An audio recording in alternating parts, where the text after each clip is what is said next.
Hello guys, welcome to my YouTube channel blog में। और आज इस वीडियो में बहुत सारी बातें करने वाले हैं हम मेकअप के बारे में और बहुत सारी गलतियों के बारे में बात करने वाले हैं कि जो बिगनर्स बहुत सारी गलती करते हैं मेकअप में, तो वो नहीं करेंगे तो कितना अच्छा बेस वगैरह बना पाएंगे और कितनी अच्छी मेकअप कर पाएंगे। तो उसी के बारे में बात करने वाले हैं। तो चलो बढ़ते हैं वीडियो में आगे। तो सबसे पहले बात आती है सीटीएम की। सीटीएम में ही बहुत सारे लोग बहुत सारी गलती कर देते हैं, तो आपको ध्यान रखना है कि ये सारी गलती बिल्कुल भी नहीं करनी है। तो चलो बताते हैं कि कौन कौन सी गलती करते हैं। सबसे पहले देखो, एक अच्छा सीटीएम करना बहुत ज़रूरी है और एक अच्छा टोनर, प्राइमर और मॉइस्चराइज़र, ये सारी चीज़ें लगाना बहुत ज़रूरी है आपको बेस को लॉन्ग लास्टिंग और बेस को अच्छा बनाने के लिए। और अगर ये सारी चीज़ें आप नहीं लगाओगे तो आपका मेकअप बिल्कुल भी अच्छा नहीं होगा। उसके बाद में आती है कलर करेक्टर और कंसीलर की बारी। तो वो दोनों भी आपको बहुत अच्छी क्वालिटी के लेना चाहिए और बहुत ज़रूरी है हमारे मेकअप में। कई बार लोग बाग को देखते हैं कि कंसीलर लगा लेती है या कलर करेक्टर नहीं लगाती है, कलर करेक्टर लगा लेते कंसीलर नहीं लगाती। तो देखो, स्किन के अकॉर्डिंग भी हो सकता है, स्किन के टाइप में भी हो सकता है। जैसे कि किसी के फेस पे प्रॉब्लम नहीं है, किसी के पे है, किसके फेस पे कौन सी प्रॉब्लम है, तो उसके अकॉर्डिंग होता है। जिसके फेस पे प्रॉब्लम नहीं होगी तो वो लोग कंसीलर से भी काम चला सकते हैं। जिनके फेस पे प्रॉब्लम होगी तो वो लोग कलर करेक्टर भी, कंसीलर भी, सारी चीज़ें उनको लगानी पड़ेंगी। अब बात करते हैं कि कलर करेक्टर की। तो देखो, अपनी स्किन के अकॉर्डिंग आपको कलर करेक्टर लेना है। जैसे कि यहाँ पे देख सकते हो, मेरी स्किन येलो टोन में है, मेरी स्किन है येलो टोन में, तो मैं ऑरेंज वाला कलर करेक्टर लेती हूँ और कंसीलर लेती हूँ येलो शेड वाला, जो येलो शेड है उसका वो वाला कंसीलर लेती हूँ। तो इन सारी चीज़ों को ध्यान रखना बहुत ज़रूरी है एक अच्छा बेस बनाने के लिए।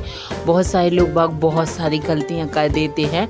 और देखो, मैच करने के लिए आप फेस पे भी लगा सकते हो कलर, वो कम फाउंडेशन, या फिर आप इस तरीके से गर्दन पे लगा के भी चेक कर सकते हो कि आपका फाउंडेशन आपके स्किन के अकॉर्डिंग है, आपकी स्किन के से मैच कर रहा है कि नहीं कर रहा। तो ये सारी चीज़ों को आपको ध्यान भी रखना और इन सारी चीज़ों को बिल्कुल भी नहीं भूलना है, तभी जाके आपका बेस एकदम सेटल और एकदम परफेक्ट होगा। तो देखो, बहुत से ये सारी चीज़ें आपको ध्यान रखना ही ज़रूरी है। और फिर आप बात करते हैं पाउडर सेटिंग की। तो देखो, पाउडर सेटिंग में भी बहुत सारे पाउडर आते हैं।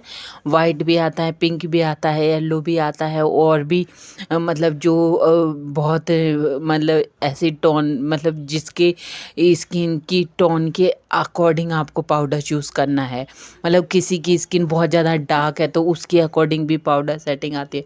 तो ये सारी चीज़ों को आपको ध्यान रखना है। अब बात करते हैं कॉन्टूरिंग की। देखो, कॉन्टूरिंग भी बहुत तरीके की होती है। तो आपको देखना है कि एक डार्क शेड लेना है कॉन्टूरिंग करने के लिए, ताकि कॉन्टूर करो तो आपके फेस पे दिखे किस तरीके से आपने कॉन्टूर किया है। और जैसे कि यहाँ पे देख सकते हो, मेरा फेस है लॉन्ग, मेरा फेस लंबा है, तो मैं इस फेस को थोड़ा सा छोटा दिखाना है। तो किस तरीके से मुझे कॉन्टूरिंग करनी है, ये देखो, इस तरीके से मैं कॉन्टूरिंग करूँगी ताकि मेरा फेस छोटा दिखे, क्योंकि मेरा फेस लंबा और लॉन्ग है इस तरीके से। तो मैं अपने फेस को छोटा दिखाने के लिए इस तरीके से कॉन्टूरिंग करूँगी। मेरा फोरहेड भी बड़ा है तो फोरहेड पे भी मैं अच्छे से कॉन्टूरिंग करूँगी। और नोज़ भी मेरी थोड़ी सी बड़ी है तो मैं नोज़ में ही कॉन्टूरिंग करूँगी। तो ये सारी चीज़ें आपको अपने मेकअप में करना ही करना है। एक भी चीज़ आपको अवॉइड बिल्कुल भी नहीं करनी है अगर आपको अपना मेकअप परफेक्ट बनाना है और अच्छा दिखाना है, अच्छा बनाना है। तो ये सारी चीज़ों को आपको करना ही करना है। इसमें से एक भी चीज़ आप अवॉइड नहीं कर सकते। और प्रोडक्ट का भी काम होता है और हमारी टेक्निक भी काम आती है। तो इनमें मेकअप में दोनों चीज़ ज़रूरी है, प्रोडक्ट भी ज़रूरी है और टेक्निक भी ज़रूरी है, ताकि अच्छे से अच्छा मेकअप हमारा हो सके। अभी इसको ब्लेंडिंग किस तरीके से करनी है वो भी हमें याद रखना है।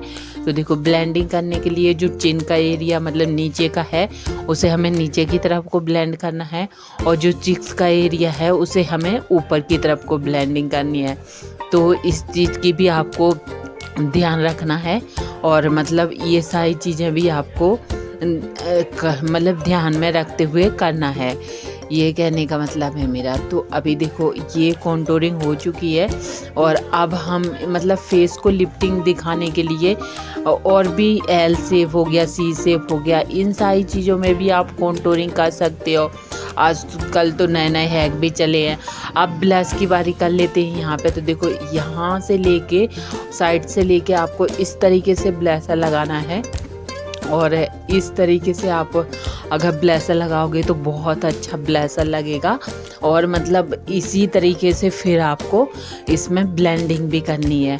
आपको पूरे फेस पे ब्लेसर बिल्कुल भी नहीं लगाना है, और ये लिक्विड में है तो आपको राउंड राउंड रखा है, एक तरफ ही गोल में भी ब्लेसर नहीं लगाना है, वरना वो एक जगह ही थिक थिक होके लगेगा और सारा ब्लेसर एक जगह ही हो जाएगा। और कई लोग ऐसे करते हैं, देखो इस तरीके से ब्लेसर उठाया, ऐसे ऐसे करके ऐसे लगा दिया।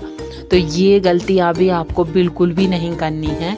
इस तरीके से भी ब्लेसर बिल्कुल भी नहीं लगाना है। बहुत लोग हैं जो लगाते हैं, पर देखो इससे ना मेकअप पूरा ख़राब सा हो जाता है। मतलब इस तरीके से वो पूरा ये वाला जो पोर्शन होता है हमारा यहाँ साइड से लेके नोज से, तो ये सारा एरिया अलग से ऐसे रेड रेड सा दिखता है, अलग से दिखता है। तो ये इस तरीके से आपको ब्लेसर बिल्कुल भी नहीं लगाना है, आपको साइड से ही लगाना है। अगर आप बिगनर हो तो आप साइड से लगाना शुरू करो।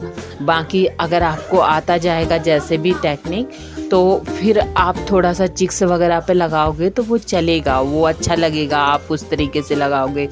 अब बात कर लेते हैं आईब्रो की। तो देखो, आईब्रो को सबसे पहले आपको इस तरीके से एक ब्रश लेना है, और इसे अपने ऊपर की पोर्शन मतलब ऊपर की तरफ आपको इसको शेप दे के फिर आईब्रो फील करनी है, ताकि आपकी आईब्रो एकदम उठी हुई और एकदम आँच में, या फिर जिस तरीके से भी है, या तो राउंड में है या फिर सीधी है या फिर आँच में है। तो आप एक बार अपनी आईब्रो में कॉम्ब करोगे ना तो वो शेप में आ जाएगी और उठी हुई दिखेगी। मतलब अच्छी से आईब्रो की कॉम्ब हो जाएगी ना तो अच्छे से दिखेगी वो उठी हुई एकदम। इस तरीके से ये चीज़ें भी आपको ध्यान में रखना है, बिल्कुल भी एक भी चीज़ स्किप नहीं करनी है, और तभी जाके मतलब अच्छा रहेगा। अभी ये ब्रश की बात कर लेते हैं। तो ये स्यूज ब्यूटी का ब्रश है और बहुत अच्छा है। इससे आप कॉन्टूरिंग भी कर सकते हो, हाइलाइटिंग भी कर सकते हो, हाइलाइटर भी लगा सकते हो, ब्लैशर भी लगा सकते हो, और इससे पाउडर सेटिंग भी कर सकते हो। आप पाउडर डस्ट ऑफ करना होता है वो भी कर सकते हो। बहुत अच्छा ब्रश है सच में। और अब बात करते हैं स्प्रे की। तो फिक्स स्प्रे है, तो वो मैंने किया है, वो स्यूज ब्यूटी का है, वो भी बहुत अच्छा है आपके फेस को लॉन्ग लास्टिंग बनाने के लिए, मतलब मेकअप को लॉन्ग लास्टिंग बनाने के लिए ये वाला है। तो इसे ही मैं करती हूँ। ये सच में बहुत अच्छा स्प्रे है।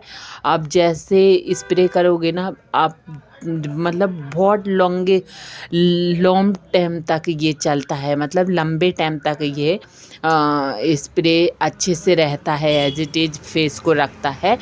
तो ये सारी चीज़ों की नॉलेज होना बहुत ज़रूरी है, और ये सारी चीज़ें ध्यान में रख के अगर आप लोग मेकअप करते हो और अपना बेस बनाते हो तो बहुत ही अच्छी तरीके से बन के आएगा। तो मिलते हैं नेक्स्ट वीडियो में, तब तक के लिए राधे राधे।